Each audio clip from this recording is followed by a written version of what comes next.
welcome to Tales of Honor Podcast, a podcast dedicated to telling the true stories of every recipient of the Medal of Honor.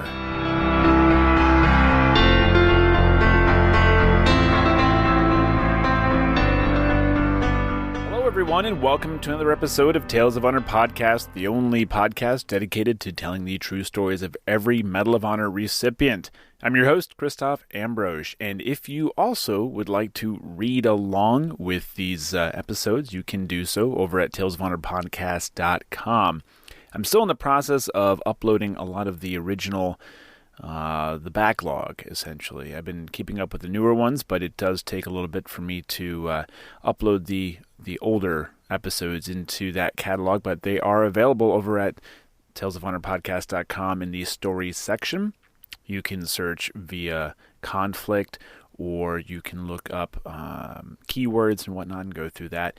It's a good way. I know some people are visual learners. Some people are oral as far as listening via podcast or whatnot. But you can also listen while reading along. Everything's right there, ready to go for you. And today's episode is episode number 220 and takes place during the Korean War. And now, a tale of honor. Henry was born on the 10th of January, 1927, in Hattiesburg, Mississippi, where he grew up and went to Sacred Heart for school. He worked for the Illinois Central Railroad as a brakeman as a 16-year-old, and 2 days after he turned 17, Henry enlisted in the U.S. Marine Corps. After recruit training in San Diego, he was transferred to Hawaii before deploying to Japan during World War II. Henry was wounded during action at Iwo Jima before becoming a drill instructor at Recruit Depot Paris Island. After being enlisted for 5 years, Henry was a staff sergeant when he was accepted into officer training. He completed training in June of 1950 and went on to teach tactics at Quantico, Virginia. Henry was then deployed to Korea in August of 1950 with the 1st Marine Regiment, and it was his actions near the outskirts of Seoul that would earn him the Medal of Honor. The citation reads, "For conspicuous gallantry and intrepidity at the risk of his life, above and beyond the call of duty, while serving as platoon leader in Company C, 1st Battalion, 1st Marines, 1st Marine Division Reinforced, in action against enemy aggressor forces near Yeongdeungpo, Korea, on 20 September 1950. Directed to attack hostile forces well dug in on Hill 85, 1st Lieutenant Commiskey, then 2nd Lieutenant, spearheaded the assault, charging up the steep slopes on the run.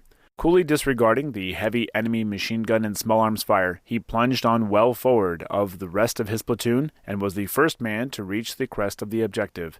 Armed only with a pistol, he jumped into a hostile machine gun emplacement occupied by 5 enemy troops and quickly disposed of 4 of the soldiers with his automatic pistol. Grappling with the 5th, 1st Lieutenant Commiskey knocked him to the ground and held him until he could obtain a weapon from another member of his platoon and kill the last of the enemy gun crew. Continuing his bold assault, he moved to the next emplacement, killed 2 or more of the enemy, and then led his platoon toward the rear nose of the hill to rout the remainder of the enemy.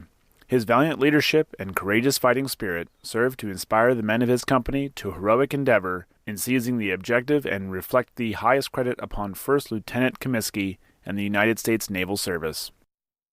3 months after his actions, Henry was wounded and sent back to the States for treatment at the Naval Hospital in Pensacola. He was soon promoted to 1st Lieutenant and was stationed at the Naval Air Rocket Test Station at Lake Denmark, New Jersey. On the 1st of August, 1951, Henry received the Medal of Honor from President Truman in a ceremony at the White House, and the following month became a student naval aviator at Naval Air Station. By July of 1953, he received his wings and was promoted to captain, and the following year, he returned to Korea as a pilot. Henry returned to the States in September 1954, and he joined the 1st Marine Division and was a company commander, an assistant S3, and a division reenlistment officer. From September 1956 until July of 1959, he was the officer in charge of the recruiting station for the 6th Marine Corps Reserve and Recruitment District in Jackson, Mississippi. Henry was then promoted to major and completed the junior course in Quantico, and then served as an instructor, company commander, and executive officer of the basic school. He was a recruiter prior to his retirement after 22 years of service. Moving to Meridian, Mississippi, Henry's health had deteriorated after the death of his father in 1969. On the 16th of August, 1971, he had died from a self-inflicted gunshot wound.